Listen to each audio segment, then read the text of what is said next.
हम सब झूठे हैं क्योंकि संसार ही झूठा है। अब जब संसार झूठा है तो हम झूठे संसार में सच्चे कैसे हो सकते हैं? सच्चे केवल भगवान हैं जो कभी नहीं बदलते। लेकिन हम और आप परिवर्तित होते हैं, और जो बदल जाए सच नहीं। हमारा लड़कपन, जवानी, बुढ़ापा ये बदल रहा है।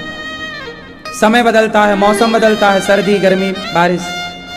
सूर्य भगवान भी बदलते हैं, सुबह, दोपहर, शाम। गर्म सूर्य गर्मियों में कितने गर्म होते हैं, और सर्दियों में सूर्य बढ़िया सुख देने वाले होते हैं, है ना? नेचर बदल रहा है ना, स्वभाव बदल रहा है ना, तो बदलाव है। सर्दियों में दिन छोटे होते हैं, गर्मियों में दिन बड़े होते हैं, बदल रहे हैं। दिन रात भी तो बदल रही है ना। तो संसार की हर चीज परिवर्तनशील है। कोई एक चीज ऐसी बताओ जो नहीं बदलती। क्या नहीं बदलता? हा? सब कुछ बदलता है, एक भगवान को छोड़कर। इसलिए भगवान सच्चे हैं, हम जगत के लोग झूठे हैं। इसलिए झूठे लोगों पे भरोसा ना करो, सच्चे भगवान पे भरोसा करो, है ना? हम लोग मेहमान हैं। हम सब कौन हैं? 3 चरण होते हैं, है? आप कह सकते हैं देखो सुबह, दोपहर, शाम, प्रहर बीत रहा है। ऐसे अवस्थाएं 3 होती हैं, बाल्यावस्था, युवावस्था और वृद्धावस्था। अवस्था कितनी? 3। तो ये आपकी कौन सी अवस्था चल रही है मैया? युवावस्था या बाल्यावस्था या वृद्धावस्था? आपकी कौन सी अवस्था चालू हो गई? बाल्यावस्था, युवावस्था या वृद्धावस्था? हाँ मैया, आप डिसाइड नहीं कर पा रही हो। अब किसी की युवावस्था है, किसी की बाल्यावस्था है, किसी की वृद्धावस्था, और ये 3 अवस्थाएं पूरी होंगी। इन 3 अवस्थाओं के पूरे होते ही हम और आप भी पूरे हो जाएंगे। तो हम क्या हो गए? मेहमान।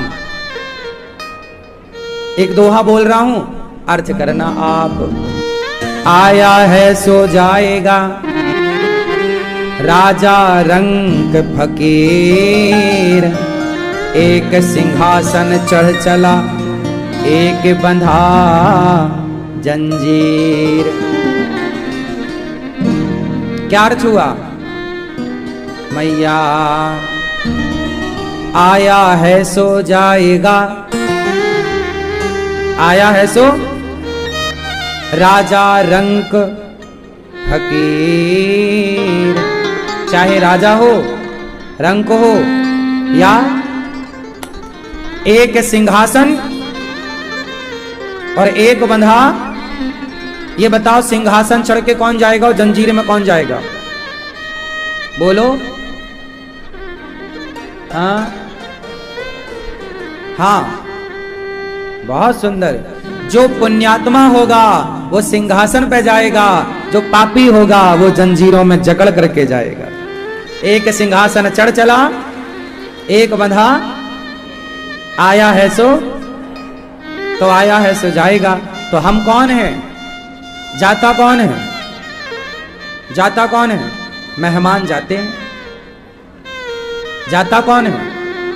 भाई मेहमान जा रहे हैं। क्यों? जाता कौन है? मेहमान। तो आप लोग जाओगे तो आप कौन हो यहाँ के? इस संसार में हम सब मेहमान हैं। 15 साल, 25 साल, 50 साल, 100 साल के हम सब कौन हैं? मेहमान हैं। ये संसार हमारा नहीं है, हम इस संसार में मेहमान हैं। आए हो, जाओगे, कुछ दिनों का है। तो सत्य कौन? सच्चिदानंद रूपाय। ईश्वर सत्य, हम सब झूठे हैं, इसलिए सच्चे भगवान में चित्त लगाओ, झूठे लोगों के पीछे ना भागो। ये आप लोग कहते हो मेरी पत्नी अच्छी नहीं, मेरा पति अच्छा नहीं, मेरा परिवार अच्छा नहीं, अच्छा हो ही नहीं सकता, क्योंकि संसार झूठा है तो अच्छा कैसे होगा? झूठे लोग अच्छे कहां होते हैं? संसार में सिवाय धोखा के क्या है बताओ? अच्छा, सबसे बड़ा धोखेबाज कौन है बताओ? बोलो कौन? सबसे बड़ा धोखा कौन देता है? जोर से, सबसे बड़े धोखेबाज का नाम बताओ। ए पंचायती मैया, सबसे बड़े धोखेबाज का नाम बताओ। बोलो मेरी मां, 7 दिन तक आपको ही बोलना है। अब सबसे बड़े धोखेबाज का नाम। मोबाइल वाले भैया बताओ, सबसे बड़े धोखेबाज का नाम। सबसे बड़े धोखेबाज का नाम है मन। सबसे ज्यादा धोखा कौन देता है? और आप लोग इस मन के धोखे में आ जाते हैं। इसलिए कहता हूं, इस धोखेबाज मन का भरोसा ना करो। यह मन बड़ा चंचल है, धोखा देता है। आज मन यहां लगेगा, कल मन यहां लगेगा, है ना? ये मन बड़ा चंचल है, कैसे तेरा भजन करूं, जितना इसे समझाऊं उतना ही मचल जाए। बड़ा चंचल है, इसलिए मन का भरोसा। इसलिए ज्ञानी लोग अपने मन का भरोसा, ज्ञानी लोग कभी अपने मन का भरोसा नहीं करते। ज्ञानी लोग सदा भगवान पर भरोसा करते हैं, मन पर भरोसा। सोचो कि जब आपका मन सगा नहीं है तो फिर आपके रिश्तेदार, समाज, लोग, जब आपका मन आपको धोखा दे सकता है तो फिर और किस पे आप भरोसा करते हैं? मन तो आपके भीतर है।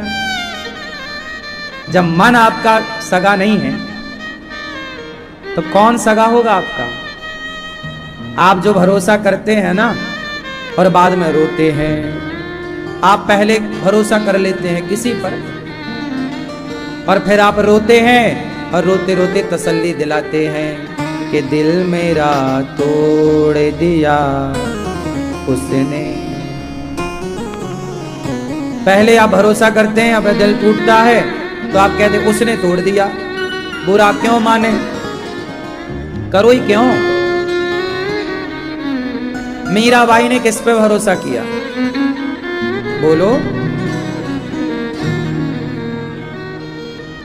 मेरे तो गिरधर गोपाल, दूसरो ना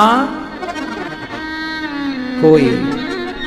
तो सच्चे भगवान, झूठे हम, सच्चिदानंद, सत्य चित भगवान सबके भीतर आनंद में रहने वाले सत्चित आनंद भगवान आनंद के सागर हैं। इसलिए आप किस में रहते हैं? आपको सुख चाहिए कि आनंद चाहिए? बोलो, सुख चाहिए कि आनंद? सुख में और आनंद में अंतर क्या है आप बताओ भैया, बताओ बेटा, सुख में और आनंद में क्या अंतर है?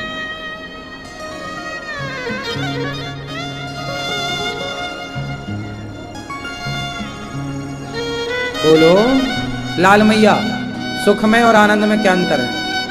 बैठे बैठे, खड़े नहीं होना।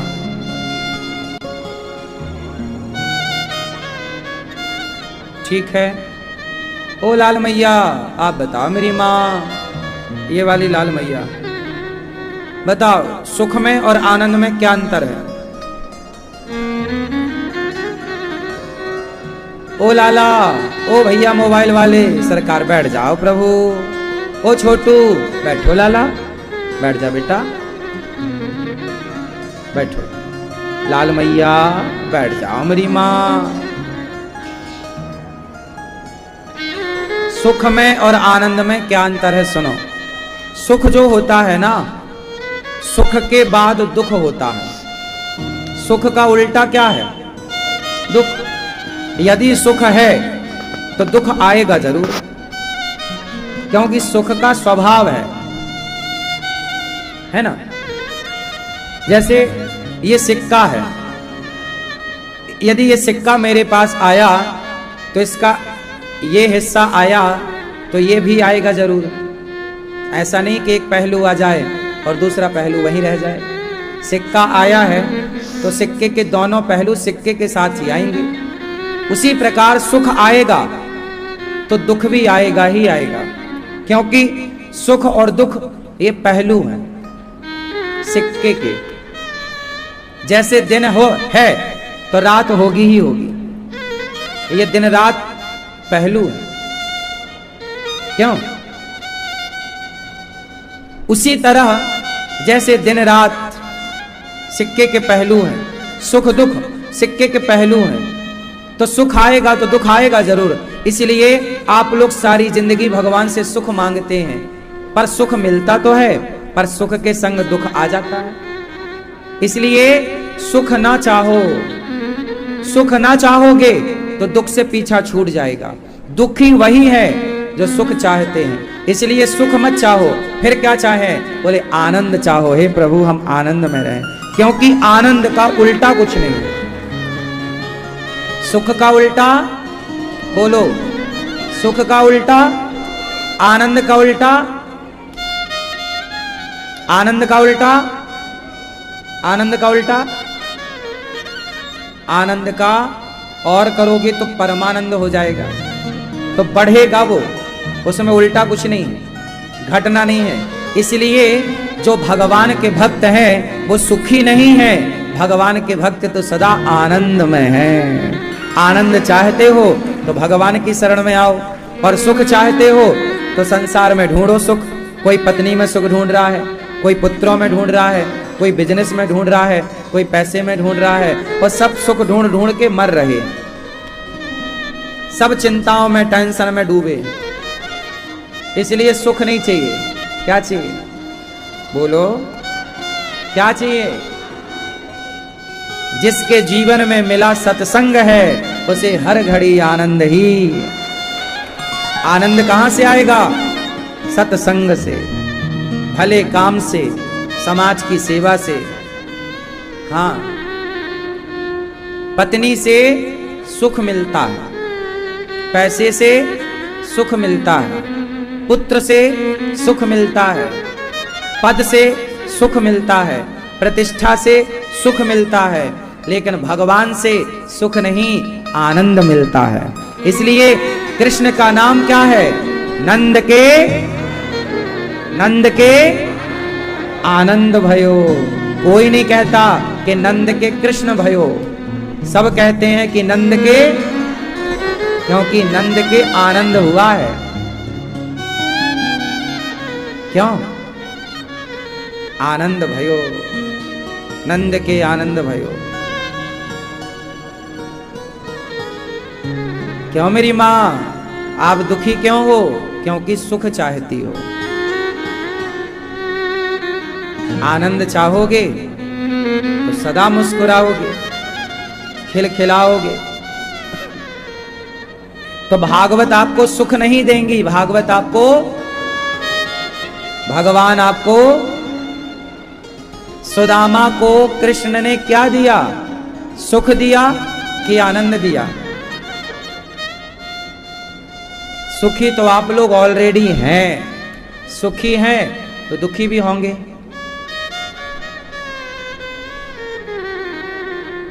इसलिए संत लोग किस में रहते हैं?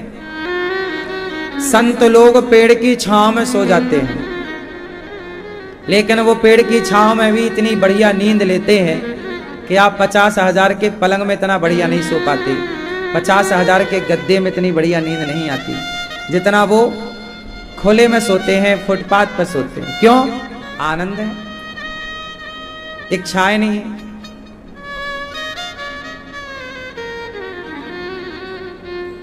आनंद, सतचित आनंद। भगवान करते क्या है? विश्व की उत्पत्ति, पालन, संहार। ऐसे भगवान जो सारे दुखों का नाश करते हैं। दुख कितने प्रकार का होता है?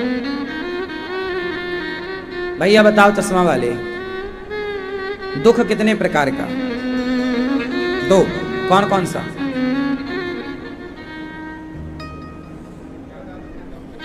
ज्यादा दुख, कम दुख?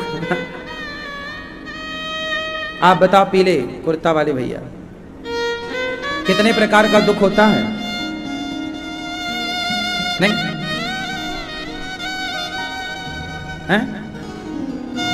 दुख तो दुख है, दुख की भी कैटेगरी है। आप नहीं समझते, आज मैं समझाऊंगा। मैया, ओ पंचायती मैया, दुख कितने प्रकार का होता है? 3 प्रकार का। दुख कितने प्रकार का? पहला दुख दैहिक, देह का दुख, बीमारी हो जाना, किडनी फेल हो जाना, है ना, शरीर में शारीरिक रोग, दवाई कर करके परेशान है, ठीक ही नहीं हो रहा है, ये शारीरिक रोग है, शारीरिक पीड़ा, शारीरिक दुख, दैहिक। कौन सा दुख है? देह से मिला, बीमारियां हैं नाना प्रकार की, जैसे मैया हमारी, ये दैहिक दुख से परेशान है। कौन सा दुख है? मोटापा ज्यादा, घुटनों का दर्द, कमर का दर्द, सिर का दर्द, फला फला फला, ये कौन सा दुख है? दैहिक। दूसरा दुख होता है दैविक, जो देवताओं से मिलता है। जैसे ज्यादा बारिश हो गई तो गांव के गांव डूब गए। अब जब घर डूब जाएगा किसी का, तो जिसका घर पानी में डूब जाए भैया, वो सुखी तो होगा नहीं कि ताली बजा के नाच रहा है, अच्छा डूबा अच्छा डूबा, नहीं, वो बेचारा दुखी हो जाएगा, सारा सामान उसका बिगड़ जाता है, कमाई बेचारे की। तो वो कौन सा दुख से दुखी हुआ? वो दैविक, देवताओं का। अब किसान दुखी हो जाता है जब ज्यादा सर्दी पड़ती है तो फसल खराब, ओला गिरता है, ओला समझते हैं? ओला वृष्टि, बर्फ गिर जाती है, ओले गिरते हैं ना, तो सारी फसलें तबाह हो जाती हैं, किसान बेचारा रोता है। कौन सा दुख है वो? देवताओं से मिला हुआ दैविक। एक दैहिक, एक दैविक। तीसरा भौतिक, सांप ने डस लिया, बिच्छी ने डंक मार दिया, एक्सीडेंट हो गया, ये भौतिक चीजों से, भौतिक प्राणियों से मिला हुआ दुख, भौतिक दुख है। तो दैहिक, दैविक और भौतिक, ये 3 प्रकार का दुख होता है। बात समझ में आई? कितने प्रकार का दुख होता है? कोई तन दुखी, कोई मन दुखी, कोई धन बिन रहत उदास, थोड़े थोड़े सब दुखी, सुखी राम के दास। सब थोड़ा थोड़ा परेशान। सुख वही है जो भगवान के भरोसे है। सुखी कौन? जो भगवान के भरोसे है। मोहे तो भरोसो है इन चरणन के रो, मोहे तो भरोसो है इन चरणन के रो। एक भगवान के भरोसे रहो, एक भरोसे एक बल, एक आस विश्वास, एक राम घन श्याम हित, चातक तुलसीदास। एक भरोसा। तो कोई तन दुखी, कोई मन दुखी, कोई धन बिन रहत उदास, थोड़े थोड़े सब दुखी, सुखी राम के दास। जो भगवान के भरोसे है, दैहिक दैविक भौतिक तापा, राम राज्य का हो नहीं व्यापा। जो भगवान की शरण में है, न दैविक न दैहिक न भौतिक कोई दुख उसे नहीं सताता। ऐसे भगवान सारे दुखों का नाश करते हैं। भगवान श्री कृष्णाय वयं नमः। हम सब श्री कृष्ण मतलब राधा सहित कृष्ण को हम नमस्कार करते हैं। सुखदेव भगवान का जन्म हुआ, वेदव्यास जी के पुत्र का नाम क्या है? शुकदेव। राजा परीक्षित जी को भागवत किसने सुनाई? शुकदेव जी ने। किसने सुनाई? जोर से। शुकदेव। ये शुकदेव जी कौन है? सुनो, शुकदेव जी हैं राधा रानी के तोते। श्री राधा रानी के पास एक तोता है। क्या है? शुक। शुक मतलब तोता। राधा रानी के पास एक तोता रहता है। बहुत प्यार करती हैं राधा रानी उस तोते से। एक दिन वो तोता राधा रानी के पास से उड़ गया और जाकर के कृष्ण भगवान के महलों में जाकर के बैठा। तो जो श्री कृष्ण के बाल सखा थे उन्होंने उस तोते को पकड़ लिया। अब राधा रानी ने देखा कि मेरा तोता कहां गया, शुक कहां है। खोज करी गई तो पता लगा कि वो तो कृष्ण के पास है। तो वृषभानु जी आए, संग में राधा रानी आई। नंद बाबा के पास श्री कृष्ण खड़े हैं। एक तरफ वृषभानु जी के संग राधा जी खड़ी हैं, दूसरी तरफ नंद बाबा के साथ कृष्ण खड़े हैं और तोता बीच में एक पिंजरे के भीतर है। राधा रानी बोली ये मेरा शुक है। श्याम सुंदर बोले ये मेरा है। शुकदेव भगवान वो हैं जिन्हें राधा रानी भी अपना मानती हैं और कृष्ण भी अपना मानते हैं, वो शुकदेव भगवान। राधा जी बोली ये मेरा है। कृष्ण बोले नहीं, ये हमारे महलों में आया, हमने से पाला, हमने से रखा, ये हमारा है, आप नहीं ले जा सकती। तो बड़ा गर्मा गर्मी हुई कि ये मेरा, ये मेरा, ये मेरा। तो अंत में निर्णय हुआ कि तोते से पूछा जाए कि भैया तू ही बता तू किसका है। तोते से पूछा कि तुम किसके हो। तोते ने कहा कि मैं तो आज जो कुछ भी जानता हूं, जो कुछ भी मैंने पढ़ा है वो राधा रानी के बल पर। मेरे गुरु राधा रानी हैं, कृष्ण कृष्ण उन्होंने ही मुझे पढ़ाया है, इसलिए मैं जानता हूं कृष्ण कौन है। तो मेरे गुरु राधा हैं, मैं राधा का हूं। राधा रानी तोते को लेकर चली गई। घटना बरसाने की है। एक दिन क्या हुआ कि भगवान श्री कृष्ण बरसाने आए, सारे ग्वालों के संग आए। तो राधा रानी की सखियां और कृष्ण के सखा दोनों में एक खेल स्टार्ट हुआ, लुका छिपी का। हम छिपेंगे तो आप खोजना, आप छिपेंगे तो हम खोजेंगे। ये खेल हम सबने बचपन में खेला है। क्या आप लोगों ने खेला है ये लुका छिपी का? किस किस ने खेला है? राधा रानी श्याम सुंदर छिप गए। राधा रानी में दाम पड़ा, अब पकड़ो। तो राधा रानी ने श्याम सुंदर को खोज लिया, ये कन्हैया। अब राधा रानी सबको पकड़ लिया। अब आया कृष्ण का नंबर। तो राधा रानी ऐसी जगह जाकर छिपी कि घंटों तक कन्हैया ढूंढते रहे, राधा रानी को ढूंढ ना पाए। तब कन्हैया ने सुखदेव जी से कहा, ऐ तोता, तुझे तो बहुत प्यार करती है ना राधा, तुझे पता है, तू बता दे कि राधा कहाँ है। कन्हैया की बातों में तोता आ गया और उसने बता दिया कि वहां श्याम सुंदर गए, राधा रानी को पकड़ लिया। तो राधा रानी को सखियों ने बताया कि ये तोते ने बताया है। तो राधा रानी गुस्सा हो गई। तोते से कहा कि तुमने हमारे खेल में व्यवधान पैदा किया है। हे शुक, क्या जरूरत थी बताने की?